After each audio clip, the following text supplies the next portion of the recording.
Nilai-nilai moral semakin hari semakin merosot. Itu terlihat dari tingkat kejahatan yang semakin hari semakin meningkat, baik dalam segi jumlah maupun dalam variasinya.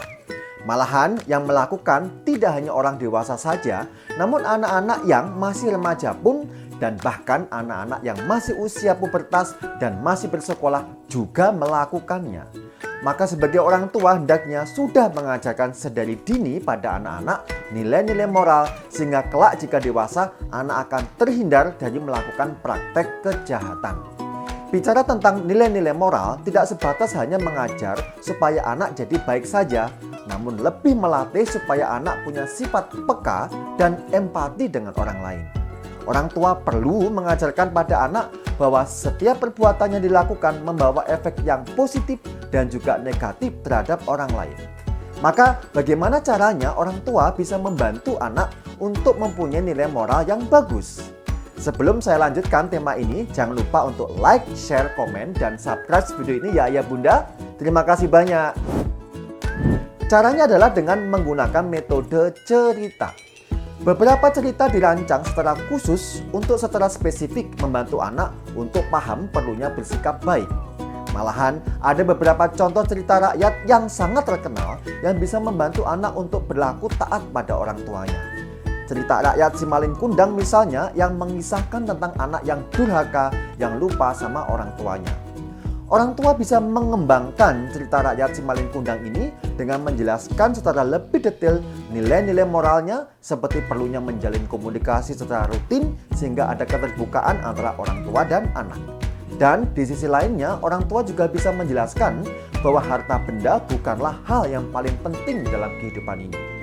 Ada juga cerita rakyat dari negeri lain yang bisa menjadi koleksi dari orang tua dalam memperkenalkan nilai-nilai moral pada anak.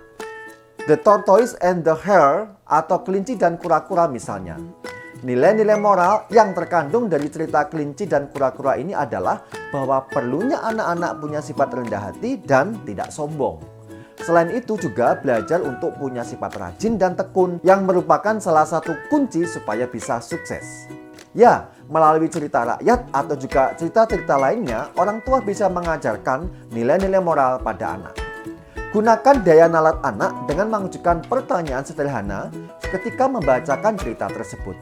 Libatkan anak untuk menjadi tokoh dari cerita itu.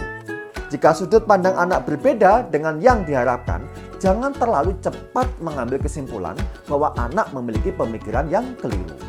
Justru inilah kesempatan yang bagus bagi orang tua untuk meluruskan pemikiran yang keliru itu.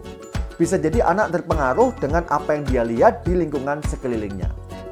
Agar pengetahuan tentang nilai-nilai moralnya lebih meresap ke dalam pemikiran anak, ada yang perlu orang tua lakukan lagi. Apa itu? Ajarkan anak untuk mempraktekkannya. Ada beberapa cara yang bisa orang tua lakukan. Misalnya dengan mengajak anak pergi ke panti asuhan. Panti asuhan adalah salah satu tempat di mana anak akan belajar untuk bersikap empati. Anak akan mengenal teman sebayanya yang memiliki kehidupan yang berbeda dengan dirinya. Nilai moral yang akan didapatkan dengan pergi ke panti asuhan juga termasuk selalu memiliki rasa bersyukur. Anak-anak akan belajar bahwa ada anak lain yang kehidupannya tidak seberuntung mereka. Orang tua bahkan bisa mempersiapkan jauh hari supaya anaknya memberi hadiah pada anak-anak di panti asuhan. Memberi buku lebih disarankan sebagai hadiah daripada makanan atau yang lainnya, karena buku yang mengandung konsep ilmu pengetahuan bersifat abadi. Dengan terbiasa suka memberi, maka anak-anak akan belajar untuk bersifat murah hati dan tidak egois. Dan sifat murah hati akan membuat hati anak lebih bersukacita karena bisa membantu orang lain untuk bahagia juga. Tentu sangat menyenangkan ya ayah bunda jika kita punya anak yang tumbuh tidak hanya pintar, cerdas, bisa menguasai banyak bahasa saja, namun juga anak tumbuh menjadi pribadi dengan mempunyai nilai moral yang bagus. Karena anak yang sukses adalah anak yang punya skill, knowledge, dan juga value. Didik dan latih anak-anak untuk punya nilai moral yang tinggi melalui cerita dari buku yang bervariasi, buku cerita rakyat atau dari buku-buku lainnya. Jika ayah bunda ingin tahu buku-buku seperti apa untuk membantu anak punya nilai moral yang tinggi, bisa menghubungi saya ya. Terima kasih telah menonton video ini ayah bunda. Sampai jumpa di video berikutnya. Ups, jangan lupa untuk subscribe video ini ya. Sampai jumpa lagi ayah bunda.